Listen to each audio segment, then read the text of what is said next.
Era uma noite gélida em Lisboa, mesmo antes do fecho da pequena pastelaria no Bairro Alto, onde o ar cheirava a canela e massa folhada queimada. João, com os seus 20 anos carregados de fadiga, limpava o balcão pela última vez, os olhos pesados de um dia que parecia eterno. Há 2 anos, desde que os pais haviam partido num acidente de carro na A1, ele abandonara os estudos na universidade para sustentar a irmã mais nova, Maria, uma menina de 10 anos que era o seu único farol no mar de dívidas e solidão. Trabalhar na pastelaria, doce amargo, não era um sonho, mas pagava as contas mínimas, aluguer, comida simples, e os livros escolares dela. O patrão, um homem mesquinho chamado Sr. Oliveira, contava cada cêntimo, e qualquer erro era descontado do salário magro. Naquela terça-feira de novembro, o frio cortava como uma navalha, e o movimento era nulo. João contava os minutos para trancar a porta e apanhar o último elétrico para casa, quando o sino tilintou, e quando no vazio. Entrou um homem idoso, magro como um espeto, envolto num casaco militar desbotado, daqueles que se viam nos velhos filmes sobre a guerra colonial. Os olhos dele, azuis desbotados como o Tejo em dias nublados, carregavam um peso invisível, uma tristeza que se infiltrava no ar como névoa. Desculpe, rapaz, murmurou ele com uma voz rouca, como se as palavras doessem. Ainda estão abertos. Tenho fome, mas... Os fundos escassearam. João viu o embaraço no rosto enrugado, o modo como os ombros se curvavam, e algo remexeu dentro dele, uma memória do avô, que voltara da África um homem quebrado, calado sobre os horrores de Angola. O último pastel de nata, dourado e quente sob a luz da vitrine, era destinado ao lixo, segundo as regras rígidas do Sr. Oliveira, nada se dava, tudo se vendia ou descartava, e o custo saía do bolso do empregado. Aquele pastel valia 1 hora de trabalho, dinheiro que João precisava para o bilhete de autocarro de Maria para a escola. Mas o olhar faminto do idoso perfurou como uma acusação silenciosa contra o mundo que abandonava os seus heróis. Espere, senhor, disse João, a voz tremendo ligeiramente no silêncio opressivo. Este pastel aqui. O cliente não veio buscá-lo. O patrão mandou deitar fora. Seria um desperdício. Era uma mentira piedosa, mas necessária. Colocou-o numa caixa e estendeu-a. O idoso hesitou, as mãos trêmulas tocando a embalagem quente. Não precisava, filho, sussurrou, mas os olhos brilharam com uma gratidão muda. Todos merecem um pouco de calor numa noite assim, respondeu João, notando as medalhas desbotadas no casaco. Obrigado pelo seu serviço. O homem endireitou-se um pouco, um vislumbre de orgulho antigo surgindo, e saiu para a escuridão, levando o pastel como um tesouro. João trancou a porta, um misto de satisfação e ansiedade corroendo-o por dentro. O ato bondoso aquecia-o, mas o desconto no salário seria um golpe, mais uma noite de sopa rala, mais um dia de culpa por não dar mais a Maria. Mal sabia ele que aquela escolha, nascida de uma ferida antiga de perda, estava prestes a arrastá-lo para um abismo de traição e vingança, onde a bondade se transformava em arma. Caminhou para casa pelas ruas empedradas e vazias, o frio mordendo os ossos, repensando cada decisão. O apartamento minúsculo na Alfama era um refúgio precário, com paredes finas que ecoavam os suspiros da vizinhança. Espreitou o quarto de Maria, ela dormia serena, o rosto inocente sob a luz fraca da rua. Era por ela que ele aguentava, jurando em silêncio aos pais mortos que a protegeria de uma vida de miséria. Comeu uma fatia de pão seco como ceia e deitou-se, o corpo exausto, mas a mente agitada pela imagem do idoso. Na manhã seguinte, acordou ao som de motores potentes, um ronco que não pertencia à rotina pacata da rua. Vestiu-se depressa, preparou o pequeno almoço simples para Maria, ovos mexidos e torradas, e ajudou-a com os deveres sobre o sistema solar. O telemóvel vibrou, uma mensagem do Sr. Oliveira. Vi nas câmaras que deste o pastel ontem. Desconto de 5 euros no salário. Não repitas. João engoliu a raiva, uma ferida que se acumulava como veneno, quantas humilhações mais aguentaria? Foi então que o ronco se intensificou. Da janela, viu 2 jipes pretos, de aspecto militar, parando mesmo à porta do prédio decrépito. Vizinhos espreitavam pelas cortinas, o ar carregado de tensão. Quem são eles? Sussurrou Maria, os olhos arregalados. Não sei, mana. Fica aqui. O coração de João batia descompassado, o medo de problemas legais, dívidas, talvez, sufocando, bateram à porta com uma autoridade que ecoou como um tiro.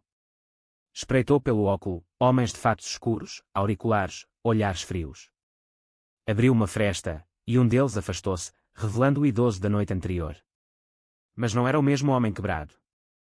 Agora, ereto como uma estátua, vestia o uniforme imaculado da Força Aérea Portuguesa, peito coberto de condecorações da Guerra do Ultramar, ombros com estrelas de general. O contraste dilacerou a mente de João, o faminto transformado em poder encarnado. João Silva, disse o homem, a voz agora um barítono comandador, sem rasto de fraqueza. Precisamos de falar. Posso entrar? Atordoado, João abriu a porta. O general entrou, seguido por 2 guarda-costas, a presença dele sugando o oxigênio do pequeno espaço. Olhou em volta, o sofá gasto, as contas empilhadas, a foto escolar de Maria, com olhos analíticos, como um predador avaliando a presa. Chamo-me General Manuel Costa, reformado, começou, sentando-se sem convite. Ontem, testei-te. Não era fome o que me levava à tua porta, mas uma busca por caráter no mundo que me traiu. Contou a sua história com uma lentidão que construía tensão, cada palavra uma camada de dor reprimida. Falou de anos na África, lutando em Moçambique e Guiné, vendo camaradas morrerem por uma pátria que os abandonou ao regresso. Voltei um herói, mas fui traído. Pelos políticos que cortaram pensões, pelos antigos camaradas que viraram as costas, pela sociedade que nos esquece como lixo. Tornei-me invisível, um fantasma. Faço estas missões para testar se ainda há decência. Tu passaste o teste, rapaz. Mas agora, vais ajudar-me a cobrar o preço aos traidores. O peito de João apertou-se. O que começara como bondade virava armadilha. O general revelou um plano sombrio. Usaria João para infiltrar-se num círculo de ex-militares corruptos, agora empresários ricos em Lisboa, que o haviam traído décadas antes, roubando fundos de veteranos e deixando-o na miséria. Eles riem-se da lei portuguesa, com subornos e imunidades. Mas tu, com a tua cara limpa, podes aproximar-te. Em troca, dou-te dinheiro para a tua irmã, uma vida melhor. João sentiu o pânico crescer, recusa significava ruína, pois o general insinuava saber demais sobre a sua vida precária. Aceitou em silêncio, uma escolha nascida da ferida de perda parental, mas que o atirava para um vórtice de traição. Os dias seguintes foram um inferno sussurrado. João, sob ordens do general, arranjou um emprego fictício numa empresa de um dos traidores, um homem chamado Duarte, antigo coronel que enriquecera com esquemas ilegais de importação.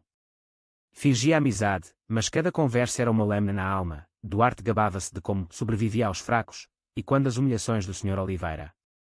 A tensão acumulava-se, João calado sobre o plano, as noites atormentadas por pesadelos de África que o general lhe contava, implantando dúvidas sobre a própria sanidade.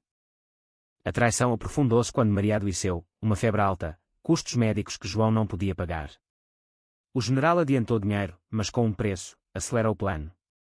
Revela os segredos de Duarte. João, impulsionado pela dor de ver a irmã sofrer, obedeceu. Infiltrou documentos, provas de corrupção que violavam leis fiscais portuguesas, entregando-as ao general. Mas o burburinho interno crescia, e se fosse manipulado? O general, obcecado pela vingança, ignorava as leis, falando de justiça pessoal, que beirava o crime. A explosão veio numa noite chuvosa no Terreiro do Paço. João confrontou Duarte num encontro marcado, acusando-o de traição aos veteranos. Duarte riu, revelando, o teu general. Ele é o louco. Traiu-nos primeiro, vendendo segredos na guerra por ganho pessoal. Estás do lado errado. O choque paralisou João, a bondade inicial fora uma isca para uma vingança cega, baseada em mentiras. O general apareceu, armado, olhos enlouquecidos pela dor acumulada. Ele mente, gritou, mas João viu a verdade, ambos eram vítimas de traumas não curados, ciclos de traição que se perpetuavam. Na luta que se seguiu, João interveio, desarmando o general para evitar um homicídio. A polícia chegou, alertada por anónimos, e prendeu ambos. João, cúmplice involuntário, enfrentou interrogatórios na PJ, o silêncio protetor tornando-se prisão mental. Libertado por falta de provas diretas, mas marcado como informador, perdeu o emprego, amigos o evitavam como praga. Maria, recuperada, olhava-o com medo, a inocência rachada. O general, internado num hospital psiquiátrico por stress pós-traumático, enviou uma carta: a vingança consome, rapaz. O teu ato bondoso salvou-me de mim mesmo, mas custou-te tudo. João, agora sozinho, vagava pelas ruas de Lisboa, as feridas psicológicas latejando, a imensa dor da escolha, o preço da confiança traída. Aprendera que a vingança, sem cor-de-rosa, era um veneno que se bebia esperando que o outro morresse. Mas no silêncio, jurou reconstruir, não por ódio, mas por Maria, pagando o custo de uma bondade que explodira em drama eterno.